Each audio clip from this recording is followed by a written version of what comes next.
सोनम वांगचुक का नाम पिछले कई दिनों से सोशल मीडिया पर ट्रेंड कर रहा है। उन्हें भूख हड़ताल पर बैठे 20 दिन हो चुके हैं। एक तरफ डॉक्टर्स कह रहे हैं कि उनकी हालत लगातार बिगड़ रही है, दूसरी तरफ हजारों लोग उनके समर्थन में सड़कों पर उतरने की तैयारी कर रहे हैं।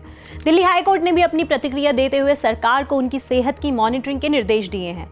लेकिन इसी बीच सोनम वांगचुक का एक बयान पूरे देश में चर्चा का विषय बन गया। उन्होंने कहा, मैं 20 जुलाई तक हर हाल में जिंदा रहूंगा, लेकिन अगर संसद मार्च सफल नहीं हुआ तो मैं भूत बनकर वापस आऊंगा। 20 जुलाई तक जिंदा रहूंगा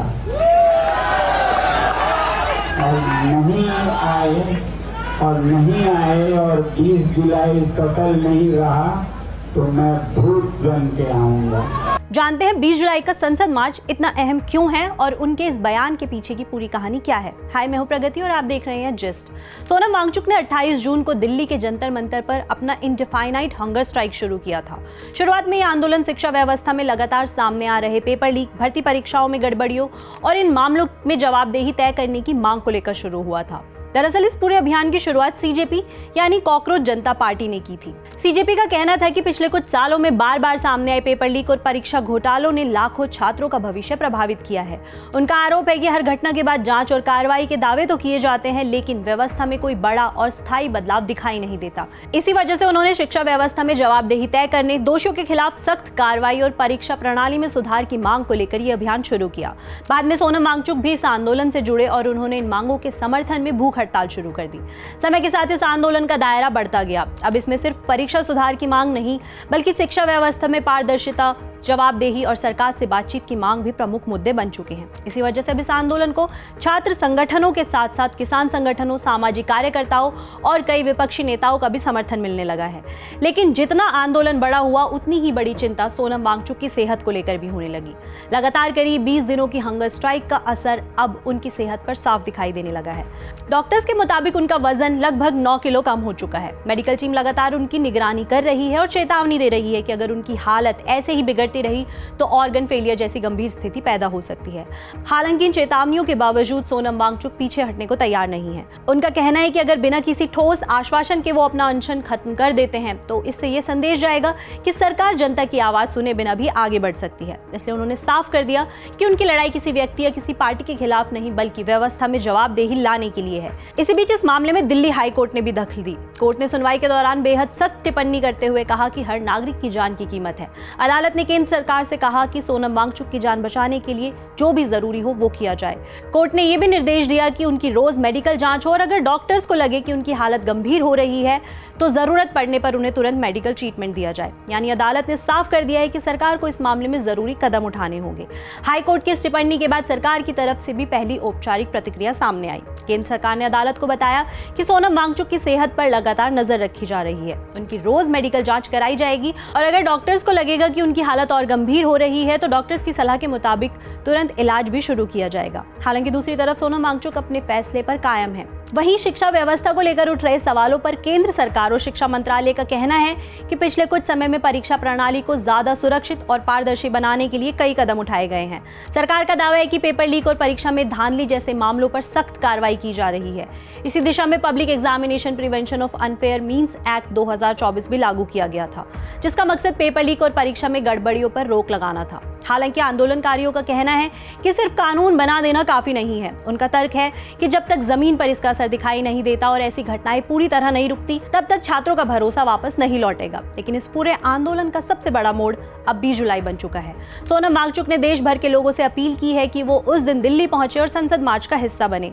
उनका कहना है कि ये सिर्फ एक मार्च नहीं होगा, बल्कि उनका करोड़ों छात्रों की आवाज होगी जो चाहते हैं कि देश की शिक्षा व्यवस्था ट्रांसपेरेंट और आंसरेबल बने। मुझे उम्मीद है आप लोग अंदर बाहर दोनों से बहुत मजबूत हैं।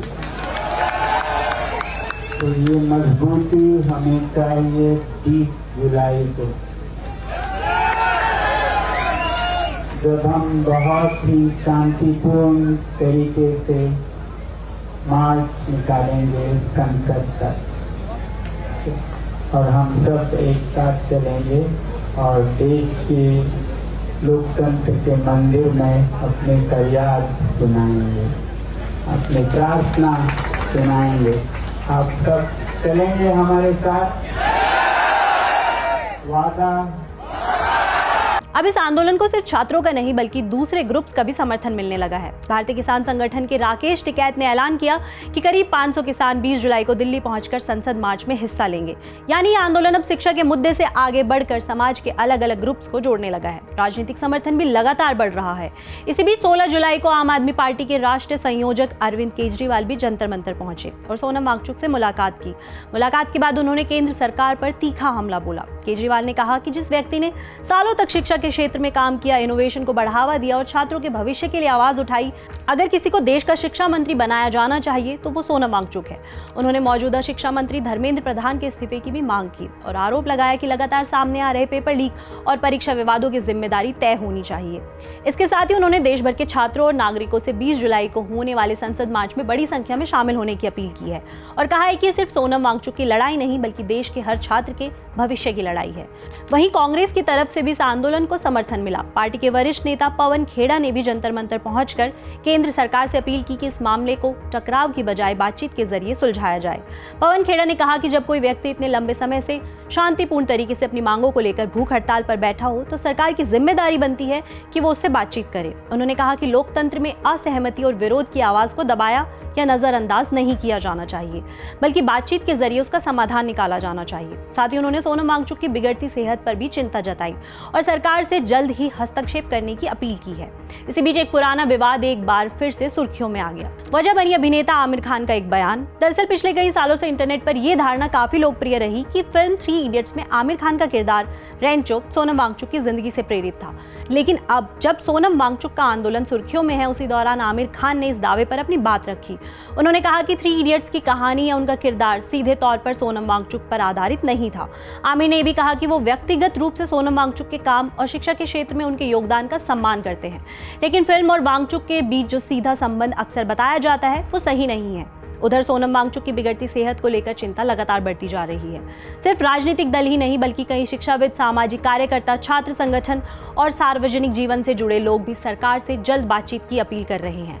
उनका कहना है कि जब कोई व्यक्ति करीब 3 हफ्तों से शांतिपूर्ण तरीके से अपनी मांग को लेकर भूख हड़ताल पर बैठा है तो लोकतंत्र में उसका जवाब सिर्फ चुप्पी नहीं बल्कि बातचीत होना चाहिए और अगर समय रहते बातचीत शुरू नहीं हुई तो हालात और गंभीर हो सकते हैं।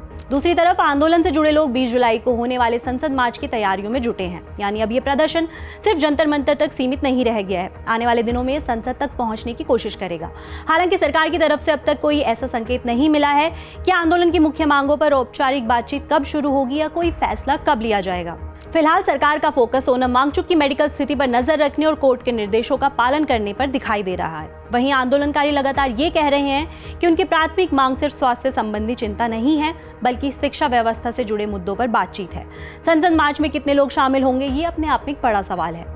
अब सवाल सिर्फ इतना नहीं रह गया कि सोनम वांगचुक अपना हंगर स्ट्राइक कब खत्म कर रहे हैं, बल्कि ये है कि क्या उनकी मांगों पर कोई ठोस बातचीत शुरू होगी, क्या सरकार आंदोलनकारियों के साथ किसी समाधान तक पहुंचने की कोशिश करेगी और क्या 20 जुलाई का संसद मार्च इस पूरे आंदोलन की दिशा बदल पाएगा।